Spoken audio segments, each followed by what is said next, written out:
My name is Morris Singer, and I am head of business applications at Amazon Web Services. Really excited to be here, to be back in Cannes this year. As a technologist at Cannes, sort of a bit of an interesting role, and I feel like I see so many challenges and opportunities for marketers, really ranging across the economics, the focus on return on ad spend, the focus on short-term returns. The technology stacks are consolidating, and at the same time really needing to cover much more of the customer experience from end to end. And it's for those reasons that I am so excited to have Ted Sfikas from Amplitude here with me for a conversation about the role of AI and data in marketing and advertising. Ted, do you want to go ahead and introduce yourself? Yeah, hi everybody, and thank you for joining. I'm Ted Sfikas, Amplitude's field CTO. I have spent the better part of the last couple of decades in ad tech and martech, and because of that, in privacy regulations as well. So I'm not a lawyer, but I am a technologist, and looking forward to talk about AI with you today. I work for Amplitude, and Amplitude does digital analytics for about the same time frame, about 10 years. And we've had some remarkable innovations with AI as of late, and we'll be talking about that today too. Awesome. Well, we have a lot to talk about. Certainly, would love to just get started thinking about the folks that are here under the tent with us today. Really, probably falling into a couple of different categories, but it strikes me that there are folks here from brands, folks here from agencies. Help us understand the challenges and the opportunities with data and first-party data specifically, and how they're relevant to those two distinct constituencies. Yeah, that's a really good question. 10 years ago, I was working for a company that had a product called a Customer Data Platform, a CDP. Many of you know it. And the first thing we said was, gone are the days where we grab data and just fire hose it over to Google or Meta, and away we go. Now you, as the brand, are in charge of collecting your own data. And there's a lot of legal implications to that, and there's a lot of investment to that. So agencies care about that. I look at the agencies as the entities that have the plan.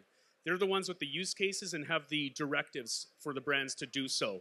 So back in those days, we didn't know it, but we were building up a data tranche for what we have today in AI.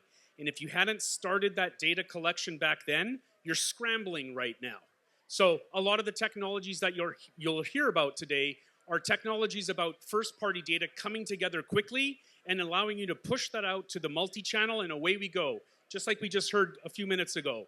Let's get some creatives out there and get people with personalized messages. Unfortunately, with AI, we got a couple more steps to go. And that's what we're going to be exploring furthermore in the next few years.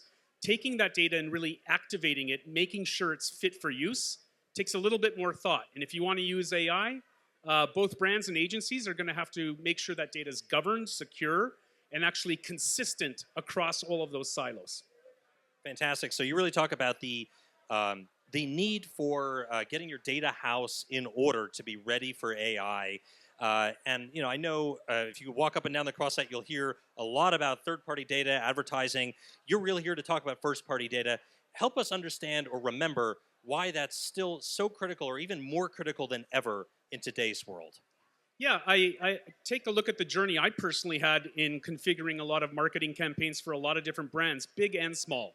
It used to be the case where you'd call up a data broker, buy a bunch of data, activate on the web, and cross your fingers, hope they come to the site and convert.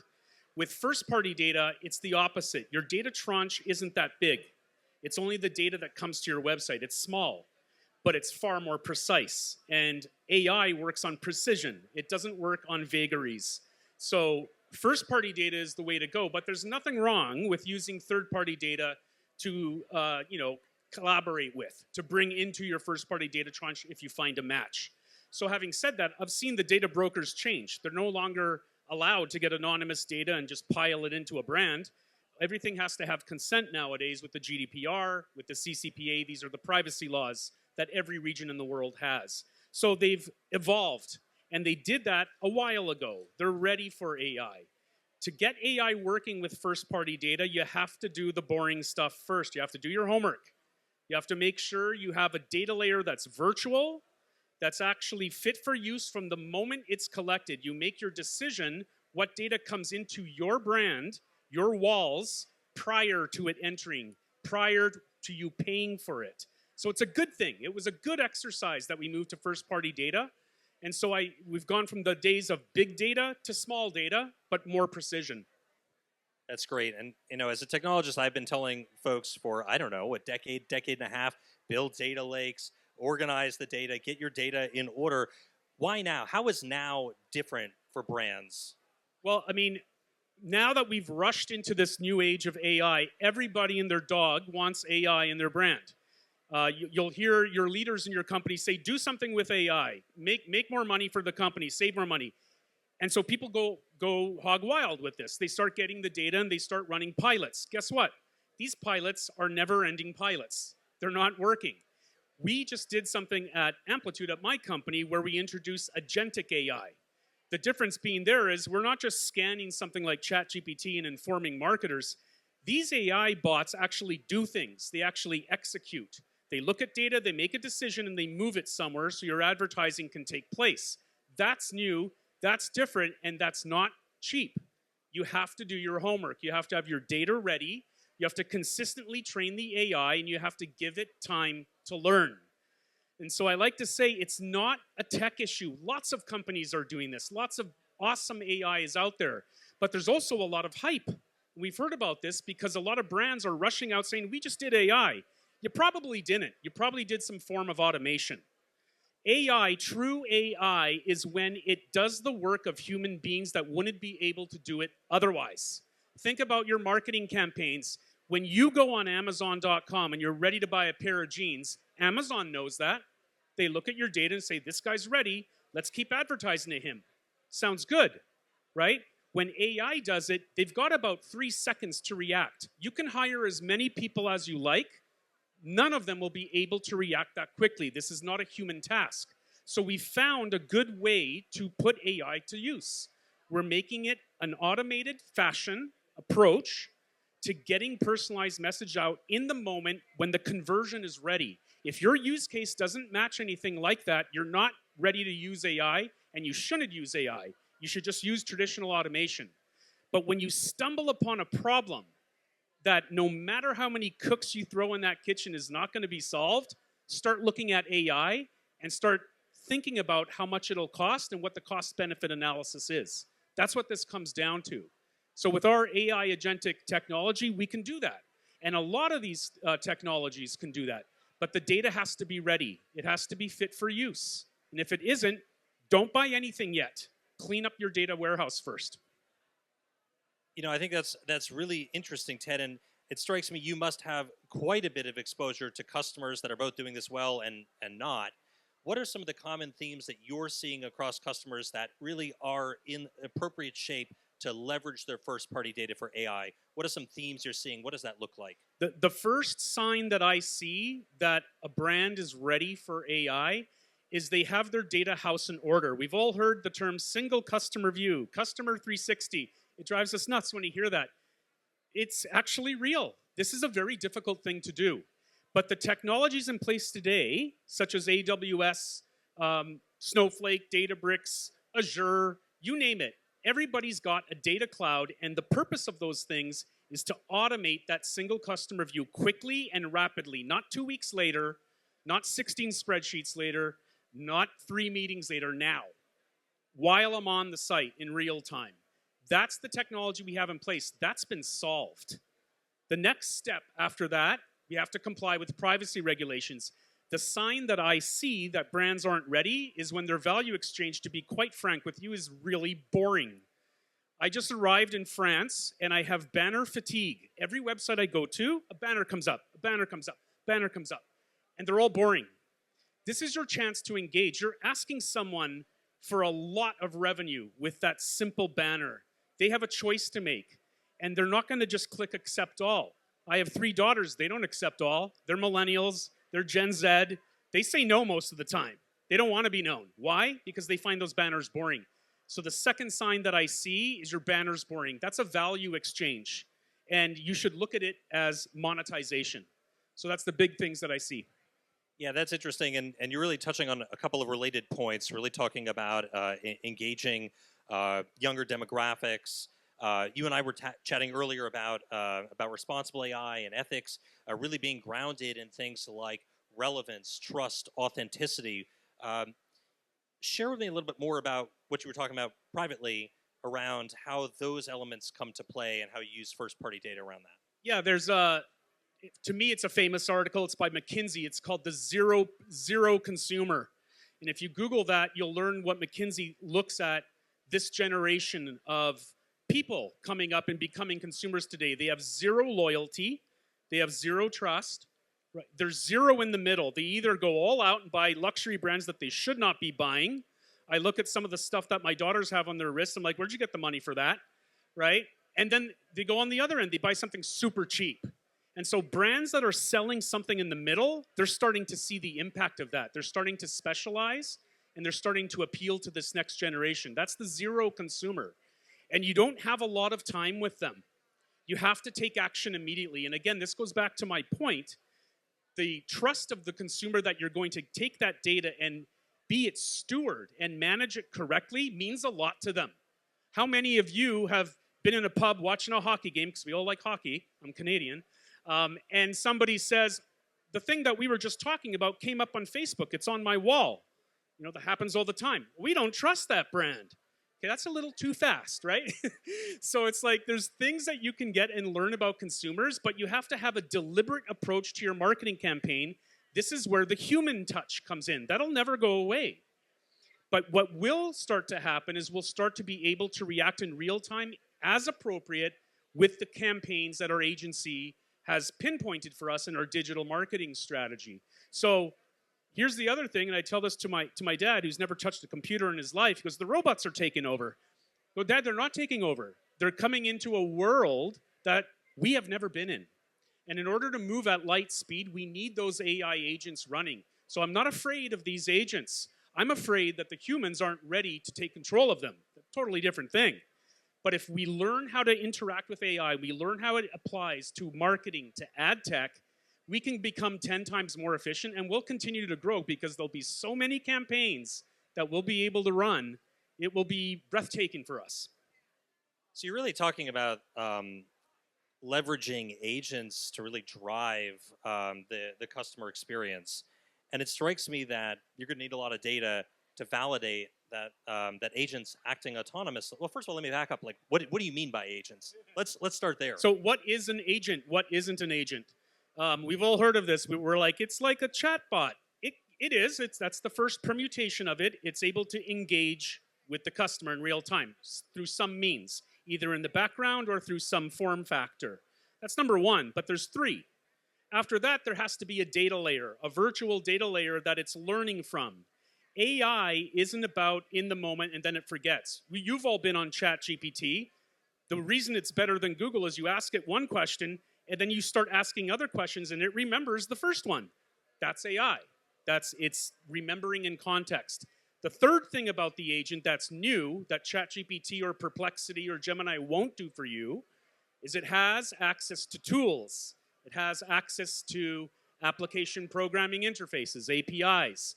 And if you have the means to have a visual canvas and tell your AI agent, do A, then B, then C, if this, then that, else this, else that, you're in business. You have an AI agent. But it has to do all three. It has to be able to consume data, remember data, and most importantly, act on data. That's an AI agent. That's not a co-pilot. That's what we're doing today. Here's a really good example. We get a bunch of analytics on your tool. Fantastic. There's thousands of tools out there that do that. Big deal. But what do you do with it next? Most marketers say, oh, here's your data. Give it to Google. Let's show them an ad. Wrong. Right? This is why we're losing money as marketers. The next thing you should do is you should test. You should confirm. Just because I went on Amazon and looked at a pair of jeans, I might be looking for a birthday present for somebody else. You don't know that I'm in market for buying jeans. Figure it out. Engage with me more. Running that test takes a lot of work. We have an experimentation tool at Amplitude. It's tough to use. Sometimes data scientists use it. But what if we could tell an agent to run a test automatically in the background when it sees somebody showing intent or affinity to a pair of jeans? And it automatically runs a test, automatically tells me the results, and I look at it and go, Okay, there's 5,000 people in market for a pair of jeans, but I only want to show an ad to 200 of them. That's AI agentic value. That's when you can realize that. And if your AI agents aren't doing that, then you should take another look either at your data or your campaign, because it now has the capability to do that.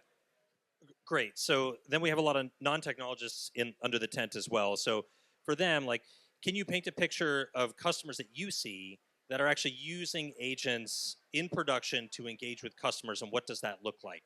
Yeah. I'll give you an example of the old way and the new way. Big fast food empire in the United States, which will go unnamed, but lots of customers, lots of hamburgers and chicken burgers being sold, right? All over the United States, all over the world. We've seen this brand. You're a marketer for this brand. What are you going to do to sell more hamburgers? That's a tough job. That's a really tough job. You need to understand. So we went through a campaign with this client of ours, and we had it in the deciles. Here's the top 10%, the top 90, the top 80, the top 70. Who should we market to? Well, you're a marketer and your job's on the line. Who are you going to pick? You're going to pick the ones that spend more money, right? So you have that data. You had that data for 10 years.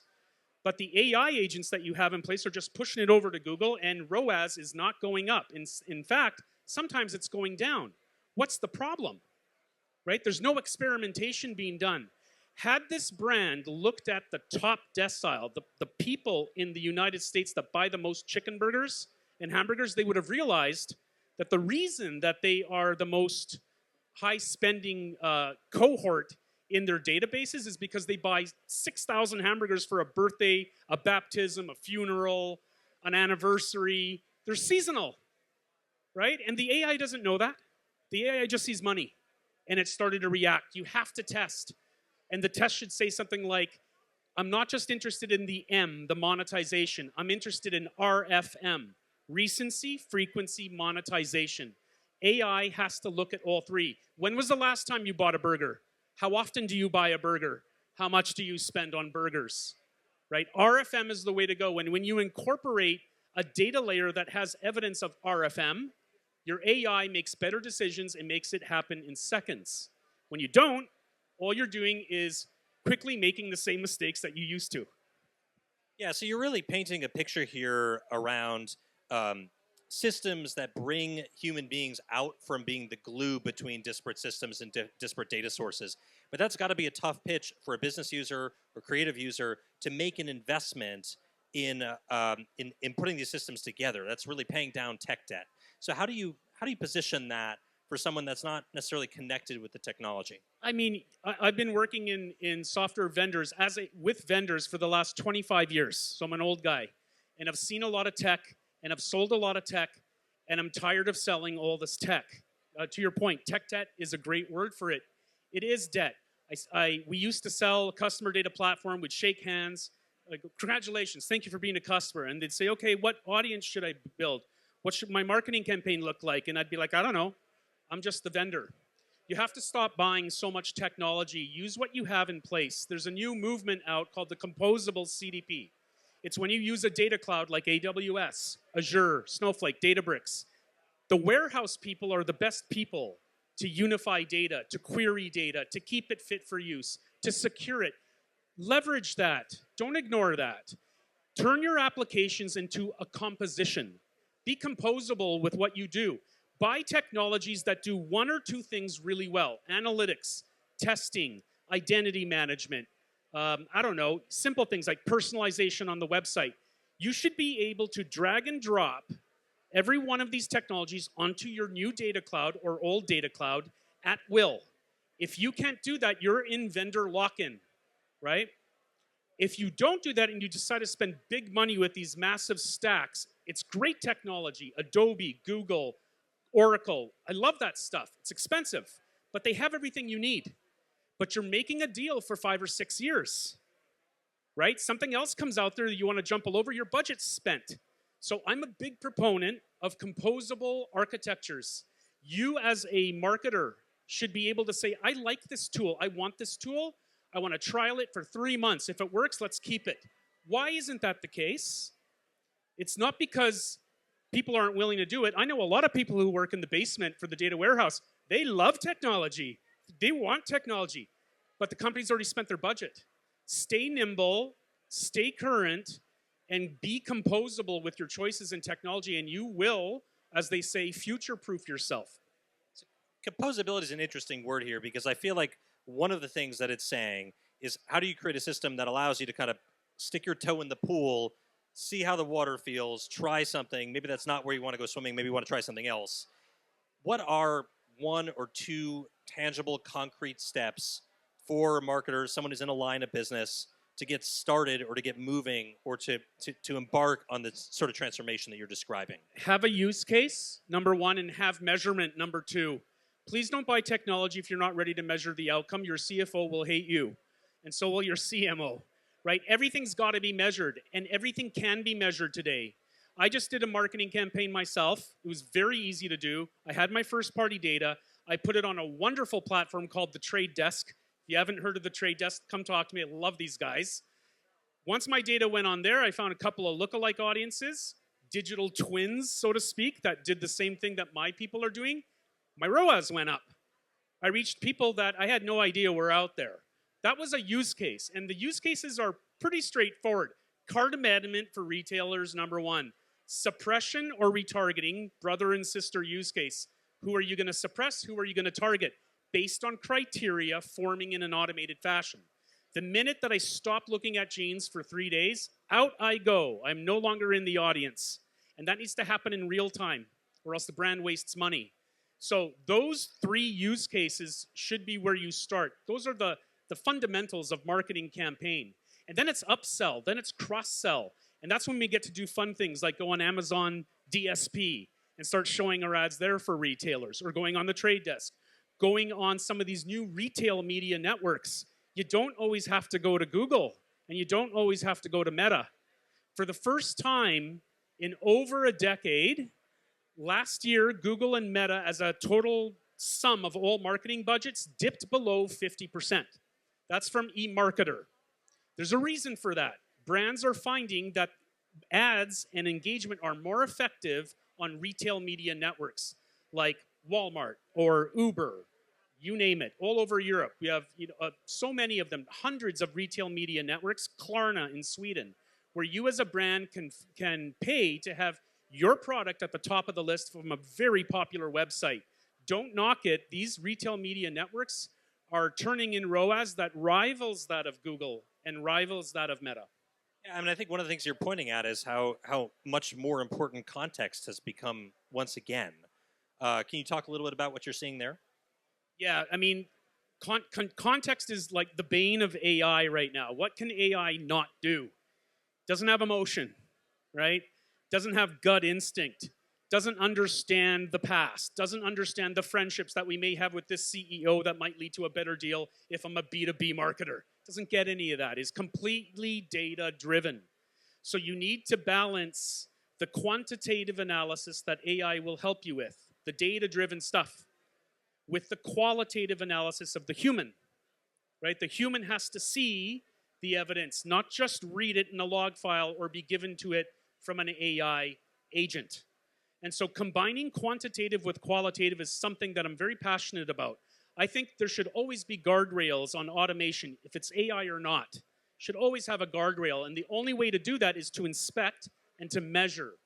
And so constantly experimenting, constantly getting feedback from some of these brands like the Trade Desk, which gives you the impressions and gives you the click rates on the open web, which is an amazing thing, is the way forward for this. And a human being needs to understand that. No robot's going to tell you to do business with the Trade Desk. No robot's going to tell you to do business with Criteo here in France. But it might be the right decision. One of my clients wanted to know when to advertise on streaming Amazon. And the answer was when Taylor Swift went to the game to see Kelsey, her fiance. Because we all knew the best demographics in the United States were going to be watching the game that week. Anyone who was running AI that week failed.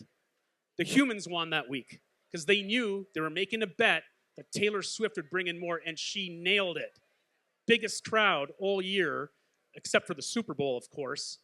And that's a really good example of how you always need the human touch to help move that robot as it does its AI. I love that because you're talking about how important AI and data are, but also that these are not panacea. Um, Having that insight and intelligence is also really critical. One last question. I'm trying to think about how we can turn this from being, I just heard a great talk on the Quaset this week to what am I going to do when I get back? What am I going to do over the next month, 2 month, 3 months?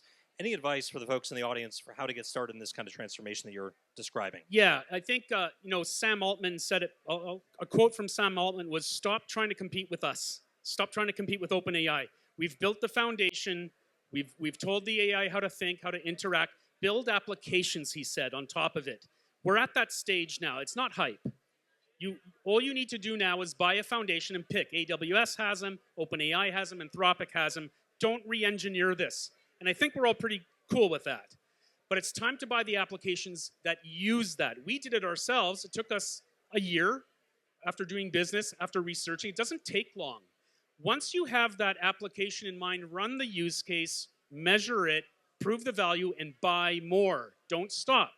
Because the big boys that are buying AI right now are doing very well with it.